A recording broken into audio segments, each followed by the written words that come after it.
Bienvenidos amigos a otro programa dedicado a la historia y la cultura de nuestra tierra. Hoy traemos hasta todos ustedes un capítulo de nuestra historia muy importante, aunque muy poco conocido, ¿no? Dicen que la historia es la recopilación de todas aquellas cosas que no deberían haber ocurrido. Pero sin embargo, gracias a que ocurrieron, hoy estamos aquí y hemos aprendido muchas cosas. Pues en el capítulo de hoy vamos a hablar de aquellos malagueños y de aquellas personas y de personas de nuestra tierra que se vieron obligadas por diversas circunstancias a emigrar a América, a hacer las Américas que le llamaban. Y para ello traemos a la persona mejor preparada y que mejor conoce el tema y que lleva muchos años trabajando en ello. Tenemos con todos ustedes a Miguel Alba, que es escritor, investigador y fenómeno en el tema. Bienvenido, Miguel. Vale, nos alegramos mucho de tenerte con nosotros. Muchas gracias y os agradezco mucho que me hayáis llamado. Es un tema muy amplio, ¿verdad? Bueno, la verdad que la inmigración ocupa todo lo que queramos, ¿no? Porque emigrantes, por desgracia, y sobre todo andaluces, ha habido durante casi toda la historia, ¿no? Las necesidades eran imperiosas y las familias pues tenían que ir a algún sitio a buscarse el pan, ¿no? Entonces, bueno, en este caso, pues tenemos una que ahora hablaremos. ¿Y cómo llegas tú? ¿Qué te motiva a ti? ¿Qué te hace ese gusanillo que te metas en el mundo de la investigación de la inmigración? Mira, pues lo siguiente, yo normalmente suelo trabajar con diferentes historias, o sea, cosas normalmente, bueno, pues me atrae mucho lo que es finales del 19 y principios del 20, que es donde se cuecen muchas cosas en España. Entonces, en uno de mis trabajos de investigación, bueno, pues me encuentro precisamente en el Museo de Artes Populares de Benagalbón. Estaba haciendo un trabajo de historia cuando veo en una pared pues 4 o 5 fotos de personas, bueno, con unos gorros, unas vacas, un letrero que ponía emigración a Hawái, gratuito, la foto de un barco. Entonces la señora que cuidaba aquello le dije, ¿esto qué es? ¿Esto qué es? Entonces me dice, pues estos son señores de aquí, familias de aquí que se fueron a Hawái. Claro, yo lo primero que dije, ¿a Hawái? Dice, sí, a Hawái. Y digo, hombre, pero normalmente se iban a Argentina, Brasil, pero bueno, pero a Hawái.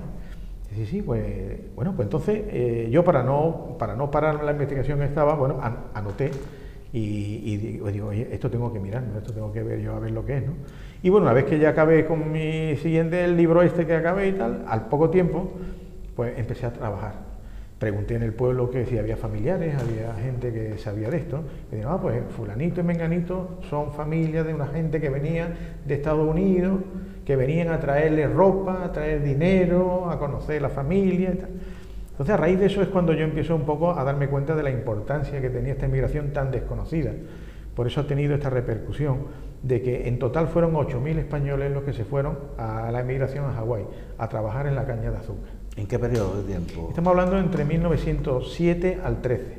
Se fueron 6 barcos, el primero desde Málaga y los otros 5 de Gibraltar. Anteriormente, en el 1899, otro barco salió de Vigo con gallegos y bueno, y gente que eran castellanos, casi todos. Y bueno, ahí hubo un periodo porque coincidió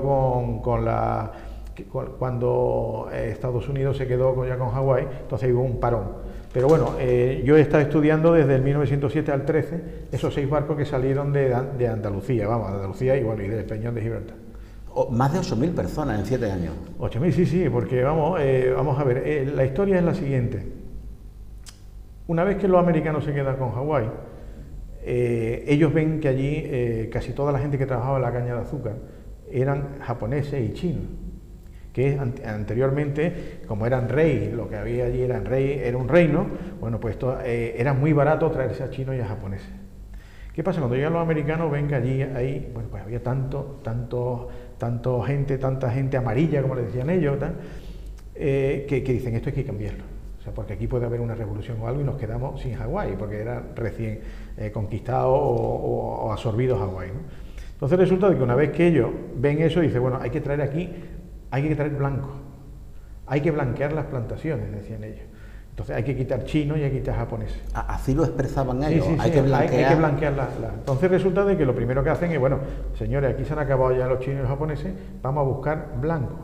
¿Dónde buscamos blanco que sepan de caña de azúcar y que sean blancos? Y una cosa muy importante, si son católicos o parecidos, mucho mejor, porque claro, ellos también, cuando veían todas las historias que tenían los chinos y eso, bueno, pues se quedaban descuadrados y no querían saber nada de eso, ¿no?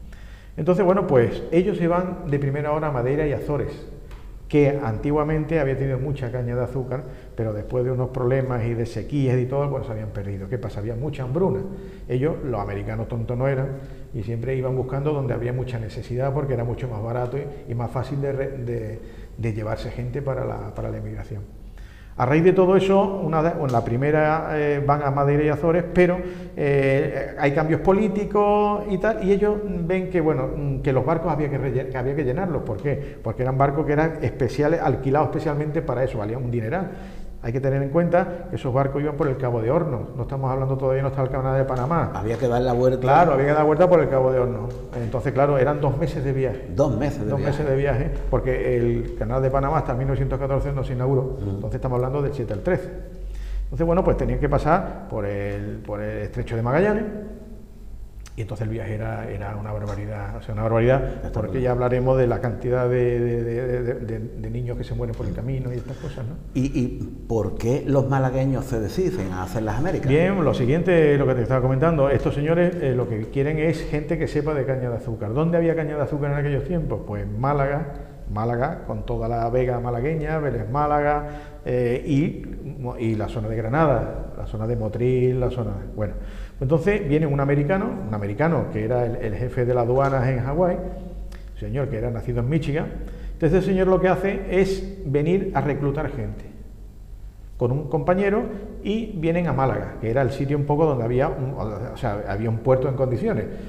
Llegan a Málaga, y una vez que llegan a Málaga, bueno, pues empiezan a tejer una red de comerciales que le llamaban los ganchos. Estas personas iban a los pueblos, iban trabajando, iban convenciendo a la gente para que se fueran a Hawái. Le ofrecían pues el billete gratis para personas, mujeres menores de 40 y ellos menores de 45. ¿Por qué? Ellos lo que querían era una segunda generación blanca y ya americana. Y lo hacían teniendo en cuenta la media de vida. Claro, entonces resulta de que ellos querían era gente joven. Claro. Y con niños sobre todo, y con niños pequeños. Y que trabajen. Claro, y que trabajen. Entonces resulta de que ellos lo que querían era ese tipo de personas. ¿Qué hacen? Pues se van aquí, se van a Granada, toda la zona de Granada, y se traen un montón de gente para eso. Los ganchos estos iban, casi todos los sitios eran, aparte de los pueblos, eran pedanías y caseríos muy alejados, donde la necesidad era imperiosa. Entonces resulta de que esta familia, pues claro, ellos les decían, oye, os vamos a dar un billete gratis. La leña, en aquellos tiempos la leña era fundamental, gratis. El colegio de los niños, gratis. $24 de dinero, que en aquellos tiempos para ellos era de $24, no lo habían visto ellos ni sabían lo que era. Tampoco sabían dónde estaba Hawái. Ya está, también. Porque esa era otra. Ellos se creían, iban medio engañados, que era, digamos que era un viaje mucho más corto de lo que... Entonces resulta de que, bueno, que al final hacen el primer barco fue el Heliópolis, el único que salió de Málaga, los otros 5 salieron de Gibraltar. Entonces resulta de que este barco, una vez que reclutan a 3.800 personas, bueno, pues una vez que está el barco a punto de salir, resulta de que una vez que está el barco, la gente que le cobraban hasta llevarlo en la barquita pequeña, le cobraban para llevarlos allí, las criaturas iban, bueno, pues los que venían en un caballo, los vendían, todo lo vendían allí para sacar algún dinerillo. Es más, antiguamente no es como ahora que el barco salía en punto. Había gente que tiraba 2 y 3 meses en el puerto. Yo tengo también datado personas que han muerto, de niños pequeños, allí, porque estaba metido entre sacos, entre ratas. O sea, tenemos que irnos a esa época. Esas fotos que hemos visto del puerto de Málaga, con una aglomeración de personas. Sí, con cajas, increíble, con bolsas, con todo. Ni en una feria. Sí, lo que pasa es que, claro, los barcos se llenaban, porque no solamente iba para Hawái, allí iban barcos para todos los sitios. ¿Qué pasa? Que un barco, una vez que se llenaba, se iba.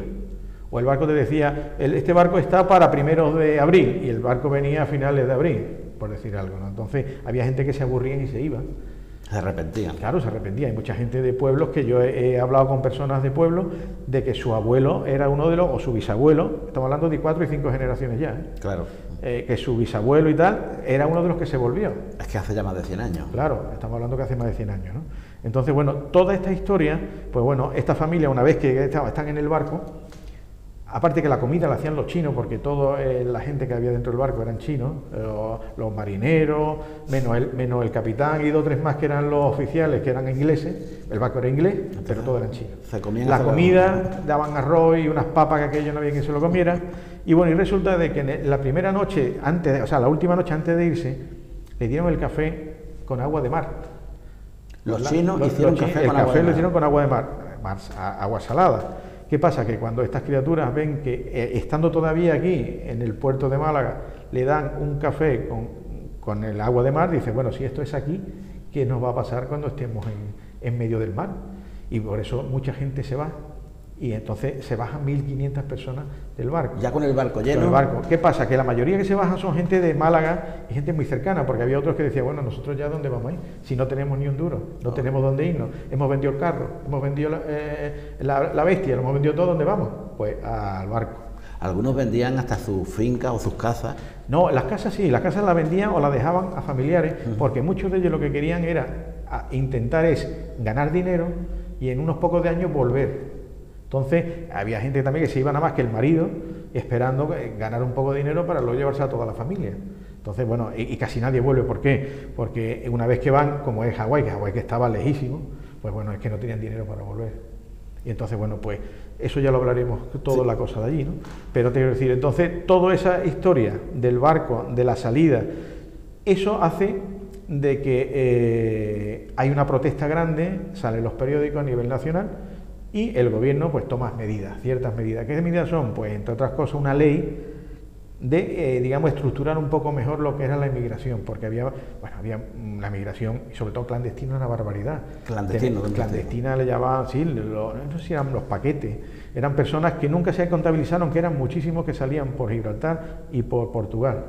Esta gente eran personas que, por ejemplo, la guerra que había en África, no querían que los niños se fueran, porque había historias de estas, de que lo que hacían era pues cambiar las fechas de nacimiento, los nombres, por eso es tan complicado encontrar muchas veces familias. Hacerle un seguimiento a familias. Un seguimiento, claro. Porque son familias que yo me he enterado de que hay personas que me llamaron no hace mucho un señor de Estados Unidos, que a los 100 años de estar allí se habían dado cuenta que su apellido y nombre no eran el de su abuelo y no era el suyo, sino que había comprado los papeles, porque casi todo el mundo no tenía todos los papeles que pedían. Y entonces el pobre hombre, a lo mejor buscando a su familia por un apellido equivocado. Sí, totalmente. Por eso te digo que ellos me dicen, Miguel, que por ejemplo, no me acuerdo el nombre, dice, oye, que nosotros no nos llamamos Gutiérrez, que nosotros nos llamamos García.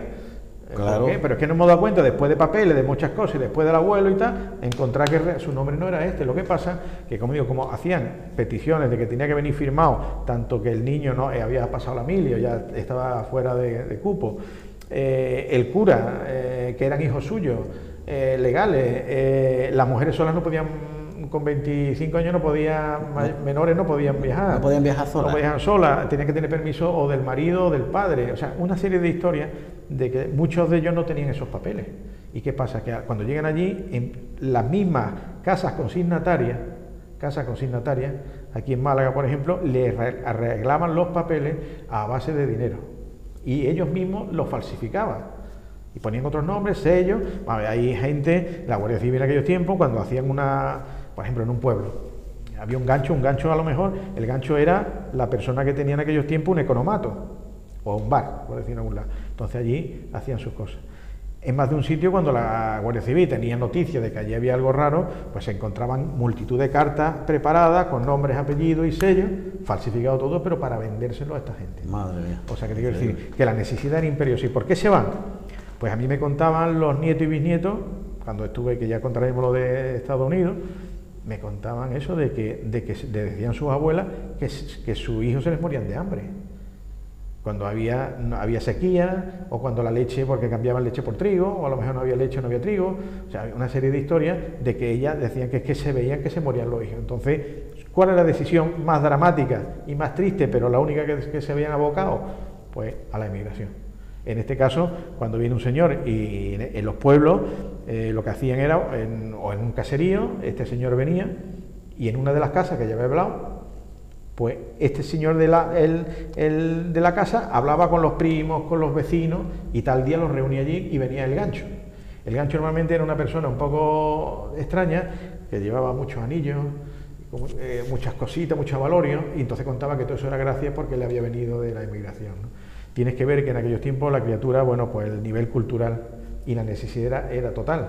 Entonces, claro, cuando tú tenías 8, 9 o 10 hijos y te decían que te lo iban a regalar todo para el viaje, pues decía, niña, vámonos, ¿a qué vamos a esperar? Claro. Vámonos, porque entonces, ¿qué pasa? Que era, os podéis imaginar, había gente que no había visto en su vida un barco, ni el mar. Son gente de la sierra, gente que venía. Yo tengo en uno de los barcos una familia que viene de Zamora, de Zamora, que son en el primer barco son casi todos andaluces, pero después van viniendo de Castilla y eso.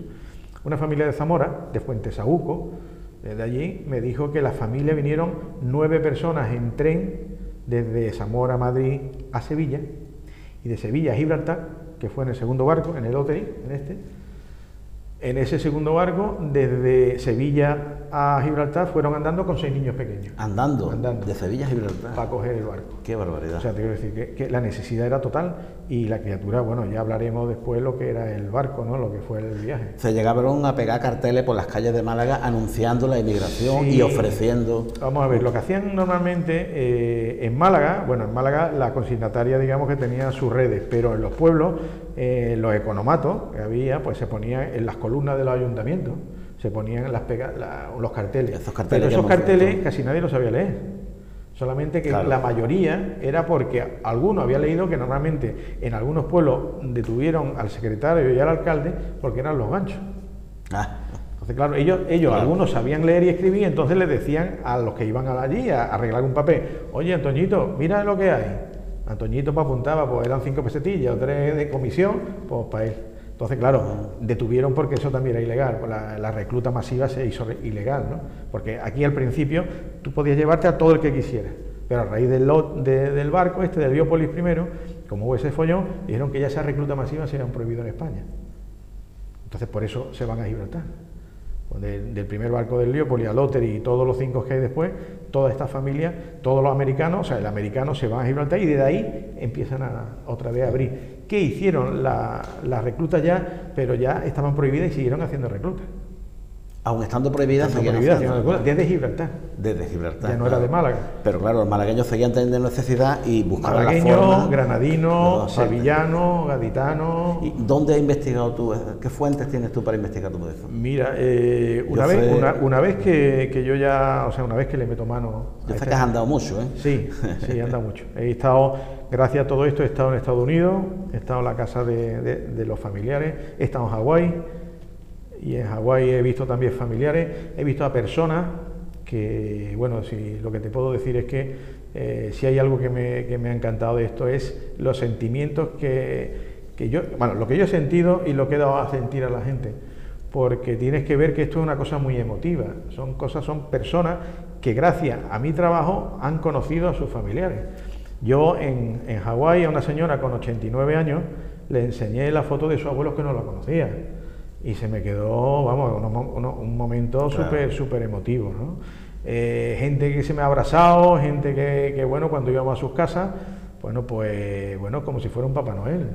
Es su familia, y a nada de cultura que tenga. Y yo era el lazo que le iba a hablar de su familia, le iba a dar detalles de lo que yo no sabía. Qué bonito. Claro, ¿qué pasa? Que es lo que yo te he dicho, ¿no? O sea, cuando tú haces un libro de este tipo, te das cuenta que el libro no solamente es como tú lees un libro y dices qué bonito y lo guardas, sino que tiene consecuencias. Consecuencia de que se van conociendo familias.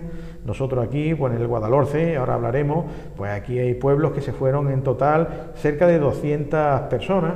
¿Tienes recogida personas de nuestros pueblos de los alrededores? Sí, de Cártama, mira, de Álora, de Coín. Tenemos gente de Alaurín de la Torre que se fueron en total más o menos, digo más o menos las cifras que no son exactas, por lo siguiente. Resulta de que como los listados del barco, que son los que yo tengo, estos listados son escritos por ingleses a pluma, y con una cola de gente esperando para entrar al barco. O sea, ¿qué pasa? Que una persona, y nosotros el acento andaluz, y de lo alto una sierra, que todavía somos más apretados, a un inglés decirle que yo soy de Villanueva, de la Concepción o de cualquier sitio, bueno, pues hay veces que no hay manera de saber de qué pueblo son. Claro. Entonces, dentro de esto puede haber hasta más gente, que ahora hay 3 personas en Estados Unidos y 2 aquí en España, tratando de averiguar y de traducir todo lo que hay, de tanto de pueblos como de nombres, ¿vale? Entonces yo digo estimativo lo que hay hasta ahora, ¿eh? Mira, aquí de Alhaurín de la Torre hay unas 23 personas. Estoy hablando de todos los viajes. De Alhaurín el Grande hay 5.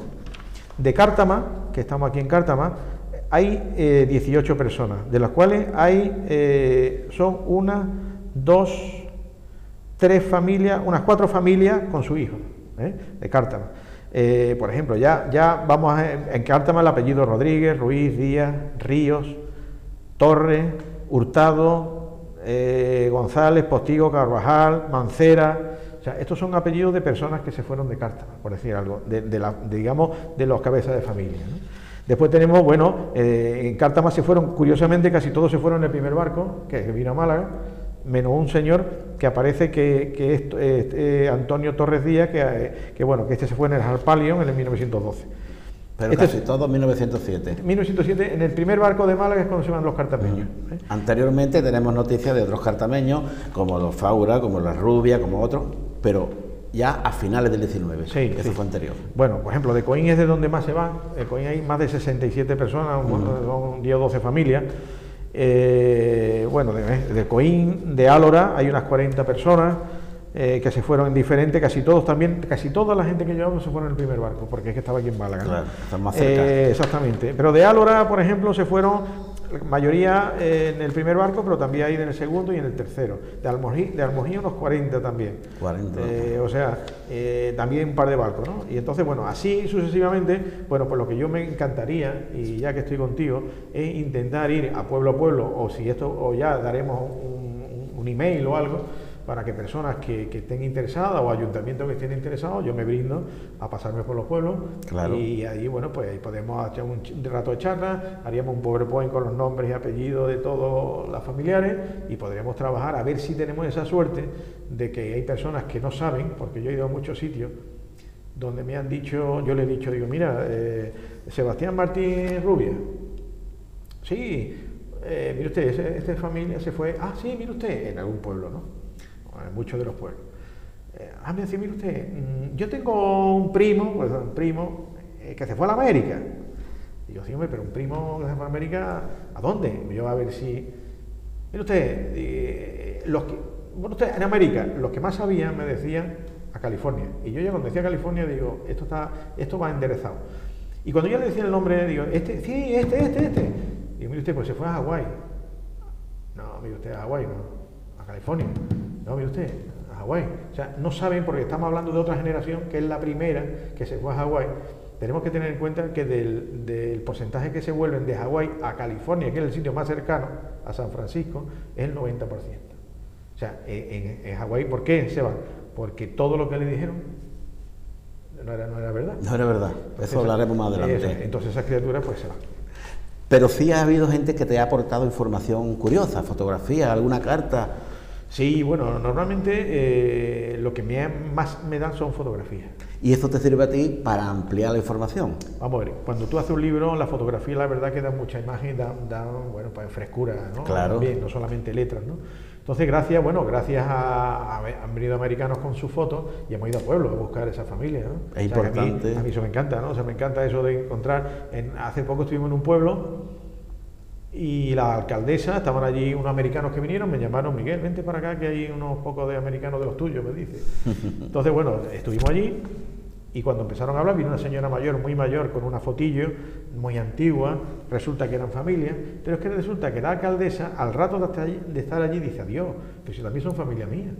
O sea, que ella no sabía de que las personas, hablando unos con otros, y ya diciendo nombre y apellido, dice, adiós, pero si yo también... Pues, qué bonita labor, ¿no, Miguel? Claro. Qué bonita labor. La verdad que eso es... Miguel, y si una persona tiene alguna carta o tiene una foto que sabe que es de un familiar que se fue a las Américas, ¿puede contactar contigo? Sí, y se puede... Hombre, y si fuera precisamente más, vamos a ver, yo lo que quiero en un tiempo es organizar no sé si es a ver cómo lo hacemos por internet, algo específico de los hawaianos. Hay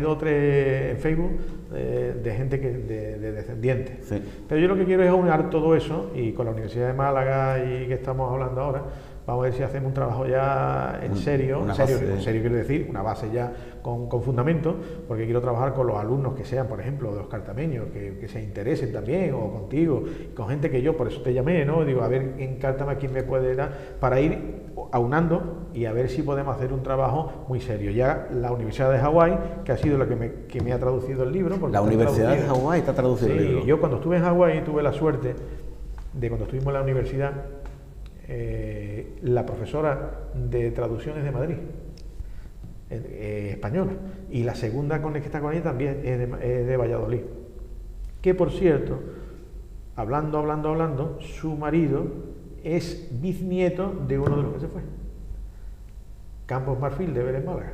O sea, que ella se quedó, dice, Dios, hablaremos. Lo que estaba hablando es de la... Hablaremos. Quien quiera ponerse en contacto contigo, ¿cómo puede hacerlo? Mira, podemos hacerlo de la siguiente manera. Yo puedo dar un correo, ¿vale? Por supuesto, un correo, claro, que es muy fácil, malva@uma.es, @uma de Universidad de Málaga.es, ¿vale? Entonces, malva, M-A-L-B-A, @uma.es, vale. Entonces, ahí, ese es mi correo electrónico. Tu correo electrónico. Y si no, pues el que contacte conmigo, pues yo lo enlazo con él. Y alguien está interesado en mí, no solamente que sea familia. Seguro que los dos salen beneficiados, tanto el investigador como el familiar. Aparte de eso, o alguna persona del pueblo que quiera profundizar en el tema, perfecto, nosotros queremos a unir gente para que trabajen en esto, ¿no? Vamos a hacer una paradita aquí, sí, para no hacernos muy pesados, y vamos al siguiente programa a dar más información, que yo sé que tiene datos muy curiosos. Sí. Ahora vamos a hacer una parada y la espero en el siguiente.